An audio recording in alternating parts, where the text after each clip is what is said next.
Yay, there's a clearing. Okay. Oh, plane. Please don't be a bomber. Okay, good.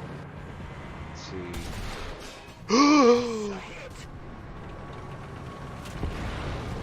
Oh. Oh, that was so mean. Oh no. No! No! Ah! I was so sure he was gonna get me on that one. Because I thought he shot first. Lucky me.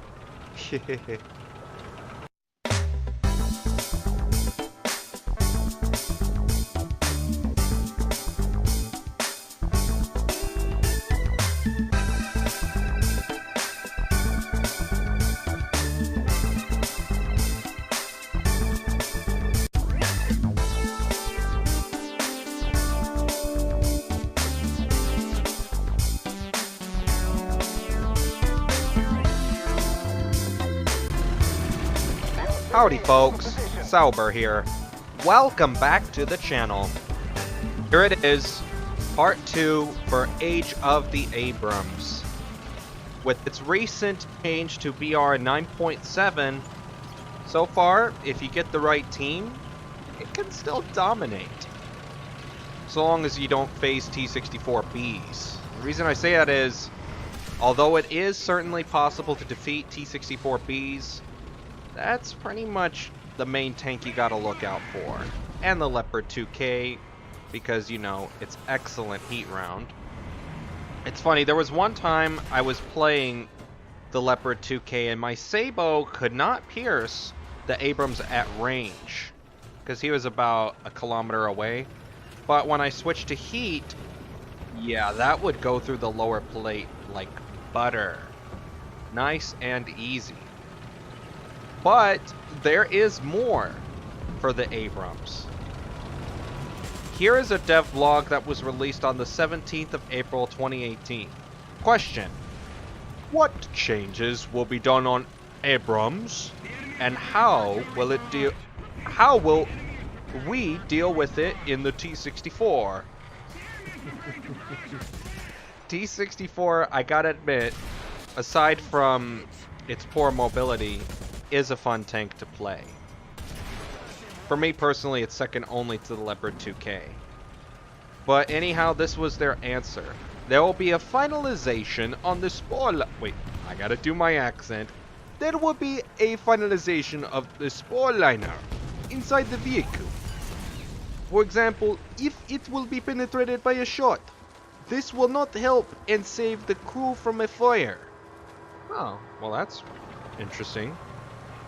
Also, it will not be possible to extinguish the ammunition until it burns itself out. So the entire stored area of ammunition will be destroyed. So any usable ammunition will come from the hull. And here, and wait for this, this is really interesting.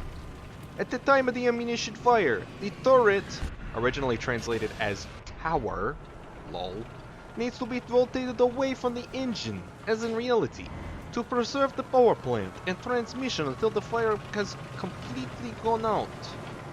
So, that'll be some interesting realism right there. I would especially welcome that because it's realistic, and at the same time, maybe, now I'm not saying this will be the case, but maybe, just maybe, this would be really helpful actually, is if you could choose not to use those 18 rounds that are stored on the right, or, not 18 rounds. I'm not in the game right now, so I'm not looking at its X-ray count, but I'll add a little annotation of what its storage amount is. I'm not talking about the 3 rounds that are by the loader. That I wish you could remove, because that, whenever I get ammo wrecked and instantly destroyed, that's not a hit to the turret, those 3 rounds always get me killed. It's ridiculous. At least make it to where they're like smoke shells or something, so that if you get struck there, your tank will just become smoky. No, I'm just kidding. Anyhow, those side those rounds that are stored on the right side of the hull, you could choose not to use those and save those for last. That way, if your ammunition storage in the rear of the turret gets destroyed, you will not be out of ammo. Because there have been times where I played the M1 and I got ammo racked, and the only rounds I had left were smoke shells. Like, how does that work? Seriously, how does that work? Because I don't carry that much smoke either. I only have 6 smoke rounds to, like, protect myself or my teammates in case I either don't want to use the smoke grenades or I'm out of them. Wait, I said that funny. In case I don't have any smoke grenades left, or if I want to save them for another occasion. They can also be useful in blinding the enemy at range. For example, let's say you're on a flat plateau or a roughly flat map, and you're trying to rush to a cap point, and for whatever reason you can't engage a certain area, or maybe you want to create a screen of cover, or smoke screen for cover in case any enemies pop up there. Well, you can load a smoke round, fire at a certain hill or sniping point, and before the enemies can even get there, they'll be blinded and you are safe to capture the capture point. So they can be useful in that way.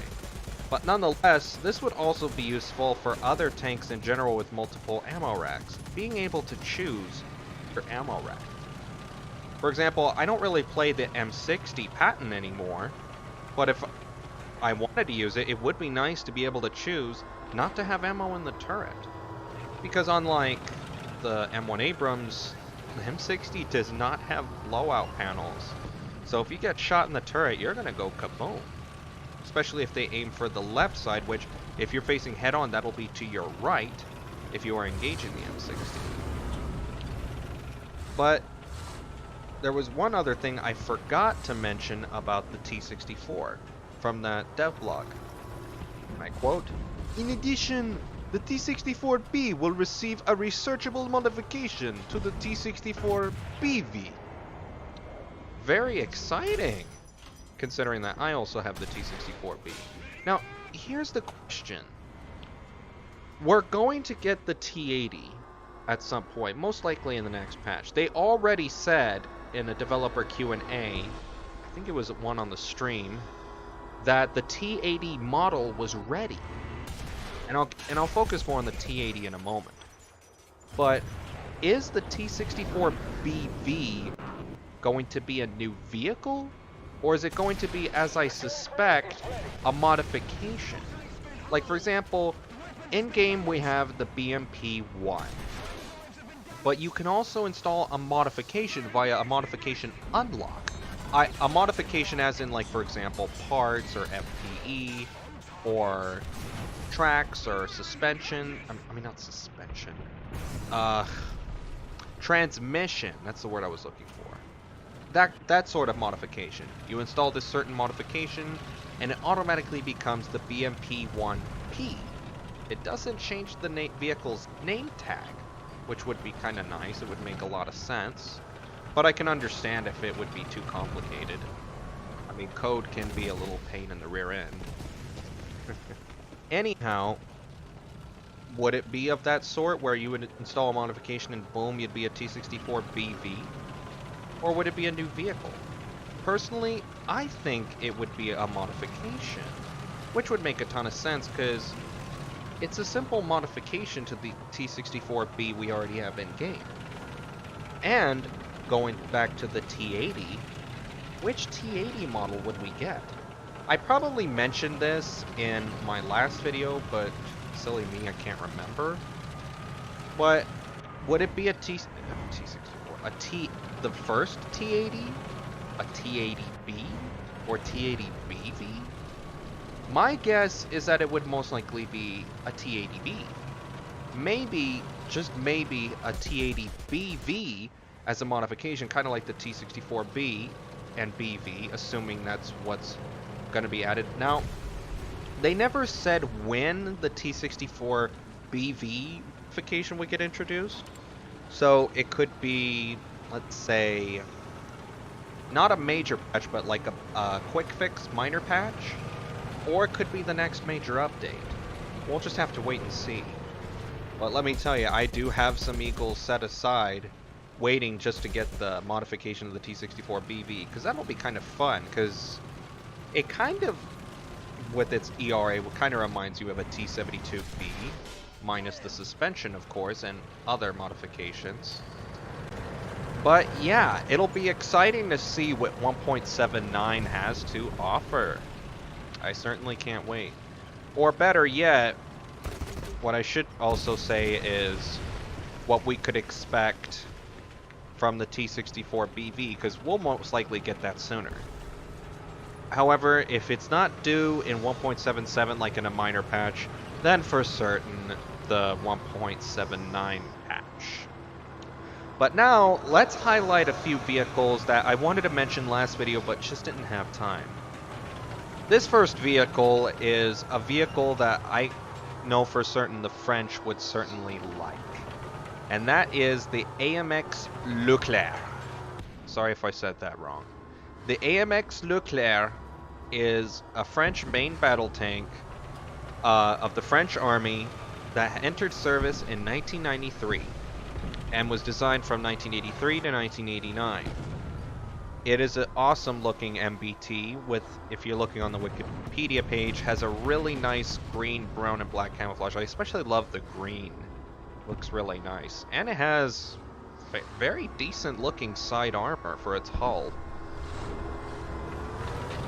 And it's a 3-man tank, and get this, it has an auto loader. It has the excuse me, the GIAT CN 120-26/52 100mm tank gun.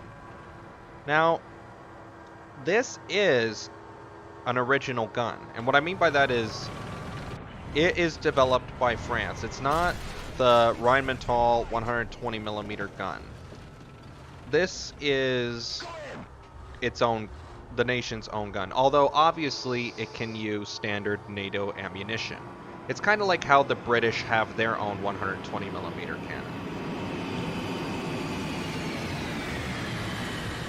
And next up, we're going to look at is what could we receive for the Italian tree?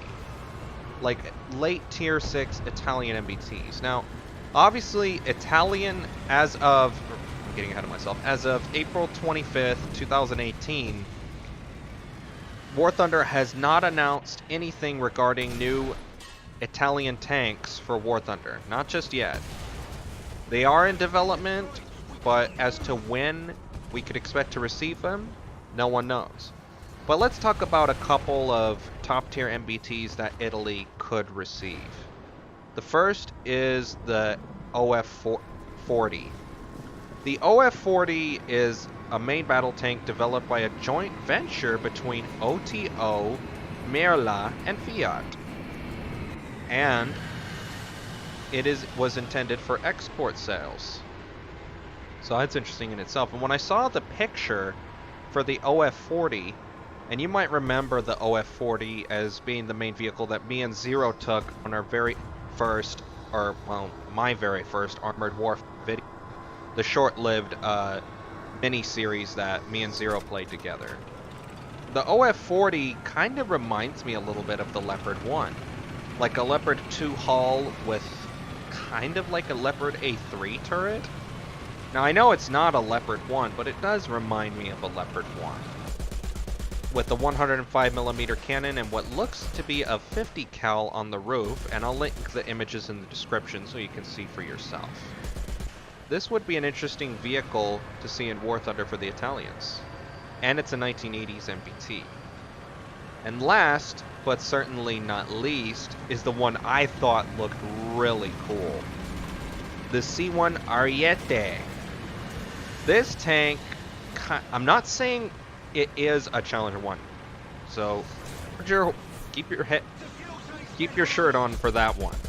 It just reminds me of the Challenger 1 with its angled turret and its giant lower front plate that is totally exposed. But yeah, obviously it's a hull down tank, but it looks really nice. The Ariete has the a 120mm L44 smooth bore gun.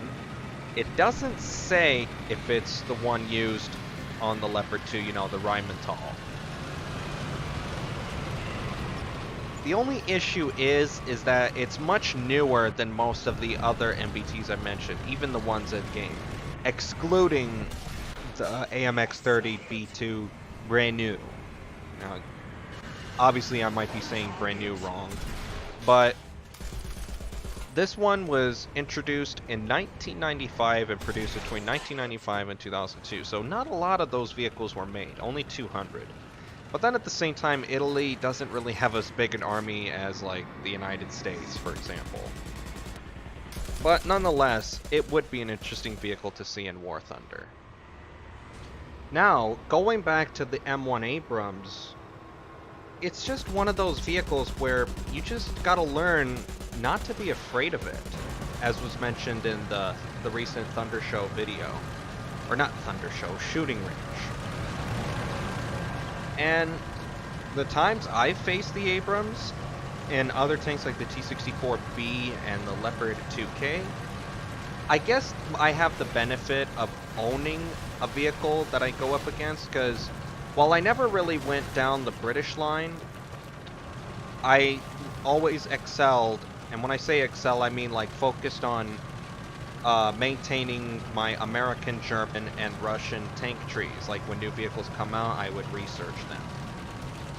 And I like it that way because, for one thing, now this might change in the future, although I highly doubt it, because it's been this way ever since I got the M60 in 2015. And that is this. The Americans always well, not always, but if the Americans and Germans are in the same battle, they're always versing each other. I haven't really got a battle where the Germans played it with the Americans in RB in a very long time. So, whether if I'm playing the M1, I either face the T-64B or the Leopard 2K. And the funny thing is, the British never fight against the Americans, so that's always certain. So when you play as the Americans, you don't have to worry about the chieftains, or vice versa. And I like to call the Soviets the neutral country, and here's why. Because unlike most other countries, Russia actually plays for both sides. What do I mean by that? For example, one battle, and I've experienced this on a number of occasions, where I play as the T-64B, one battle, I'm playing with the Abrams and the Challenger against the Leopards. And in the very next battle, I'm playing with the Leopards against the Abrams and the Challenger. In other words, if I'm playing as the Russians, one battle will be playing with the Germans against the Americans and British. And then in the next battle, I'm playing as the Russians with the British and the Americans against the Germans. And I think that's really balanced, because the T-64B gets distributed through both sides. Now, it would be rather interesting to play as the Americans and face the British, just every once in a while. I mean, we have Hokkaido, so it could be done. It would just be really interesting to see how the matchmaker would play out by diversifying the nation lineups. Anyhow, going back to what I was saying about having the benefit of owning a vehicle that you would face is, when I play as the M1, because I own the Leopard 2K and the T-64B, now, I don't, shots right, there have been times like, for example, I mistook a Leopard 2K for a Leopard 1 and aimed for the upper front plate on the left side of the hull, and it just bounced, and I thought, crap, that was a Leopard 2K, that wasn't a Leopard 1, because for one thing, he was down the main road, the east main road on, not Rhineland, advanced to the Rhine. Well, it was in the Rhineland, but that's not what the map is called. And because he was through smoke, I just barely saw his silhouette, and I was like, oh good, Leopard 1. Take a shot. Surprise, that was a Leopard 2K. And I was like, great. And then there was another time I stuck a T-64B for a T-64A and shot his upper plate, and it did nothing. Thankfully, that time I was able to get out of there and get into cover, wait for him to get distracted, And then I would get another shot off of him and aim for the right place, which was just above the driver port. Because when it comes to T-64A's hull, you just aim anywhere and it'll go kaboom. But you can't aim just anywhere on the T-64B's hull.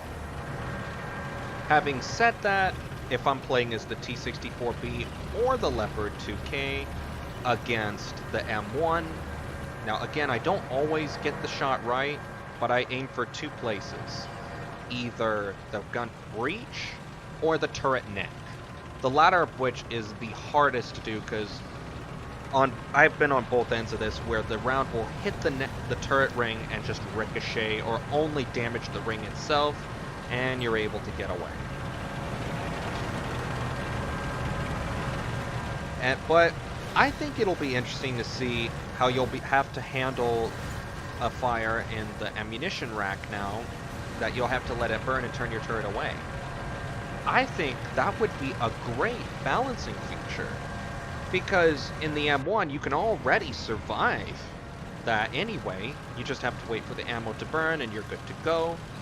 So if you get hit, you just pop your smoke, drive back, turn your turret away, and just wait for it to burn, and then you can get back in the action. Of course, there may not always be an opportunity to shoot the ammo rack, especially if you're head-on, but I think it would help a little bit. And then, with the soon-to-be-introduced T80 model, not most likely a T80B, and then the production model Leopard 2s, that'll be an interesting and helpful counter to the M1 Abrams, especially the M1A1 when it is added. Because the Leopard 2 production has advanced armor, more advanced armor, thicker armor compared to the Leopard 2K. The T80, most likely the T80B, has its gas turbine engine like the M1, so it'll be able to move around more. It'll be interesting to see how ground battles for War Thunder will be with these newer vehicles. I am certainly excited.